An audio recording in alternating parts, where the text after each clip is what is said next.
ലീഗിനെ സംബന്ധിച്ചിടത്തോളം അതിൻ്റെ മതേതര കാഴ്ചപ്പാടിൽ ഊന്നിയുള്ള യാത്ര ആ യാത്ര തുടരുകയാണ്.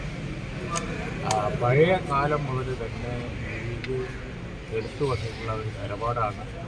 കേരളത്തിൽ ഒരു പക്ഷേ ഇന്ത്യയിൽ പല കലുഷിതമായ അന്തരീക്ഷങ്ങൾ ഉണ്ടായപ്പോൾ മതേതര പാതയിൽ ഉറപ്പിച്ച് നിർത്തിയത് വസ്തുതയാണ്.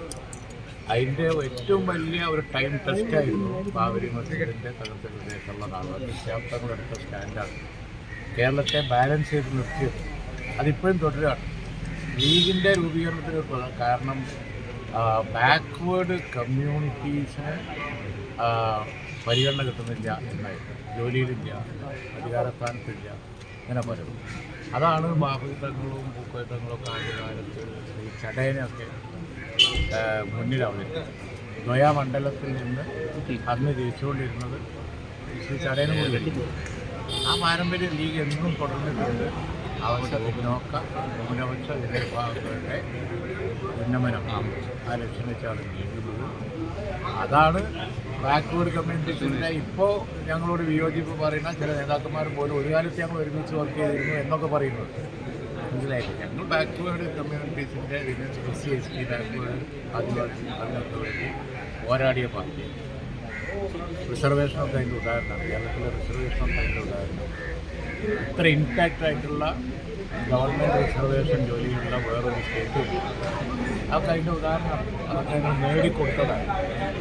അത് ഇനിയും ആവശ്യം പിന്നോക്ക ന്യൂനപക്ഷ ജനങ്ങൾക്ക് വേണ്ടി പോരാടാൻ ലീഗ് പാത വ്യതിചലിക്കാതെ പോകും. മതേതരവാദികൾ തെളിവാണ് മലപ്പുറം ജില്ലാ വൈസ് പ്രസിഡന്റ് സ്ഥാനത്തേക്ക് ഒരു അഡ്വക്കേറ്റ് വളരെ പ്രൊഫഷണലായിട്ട് ഈ വലിയ വിജയം ഉണ്ടായപ്പോൾ ഈ ഭാരവാഹികളെയൊക്കെ വെക്കുന്നത് ഒരു മിനിറ്റ്. മലബാറിൽ ഞങ്ങൾ അതേ രീതിയിൽ അങ്ങോട്ടും നമ്മൾ നിൽക്കുന്ന മുനിസിപ്പാലിറ്റി ഇവിടെയൊക്കെ ലീഗിന് സ്വന്തം ഭൂരിപക്ഷമുണ്ട്. പക്ഷേ ഞങ്ങളത് കാണിച്ചു എല്ലായിടത്തും ഞങ്ങൾ ഉപസ്ഥാനങ്ങൾ സ്റ്റാൻഡിംഗ് കമ്മിറ്റി ഒക്കെ ഫസ്റ്റ് പാർട്ടി ആണെങ്കിലും കോൺഗ്രസ് അങ്ങനെ ഞങ്ങൾ പോയി.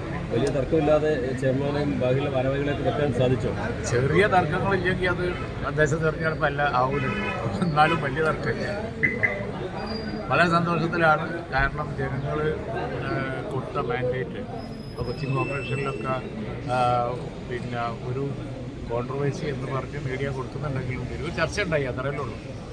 അപ്പോൾ വലിയ പ്രശ്നമൊന്നുമില്ലാതെ ഒരു നല്ല ഉറച്ച കോൺഗ്രസ് പിന്നെ നല്ലൊരു നേതൃത്വം UDF കൊടുക്കും എന്നാണ് കോൺഗ്രസ് ഒരു വലിയ പാർട്ടി എന്നുള്ള നിലക്ക് അതിൻ്റെ ദേശീയ തലത്തിലും സംസ്ഥാന തലത്തിലുള്ള ആ ലീഡർഷിപ്പ് അവരതിന് നേതൃത്വമായി പിന്തുണ കൊടുത്തുകൊണ്ടാണ് ലീഗ്.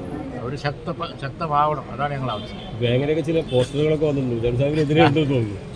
അല്ലേ, വേങ്ങനയിൽ അങ്ങനെയുള്ള തീരുമാനങ്ങളൊന്നും ഇല്ല. വേങ്ങന തീരുമാനം തങ്ങൾ പ്രഖ്യാപിച്ചിരുന്നില്ല.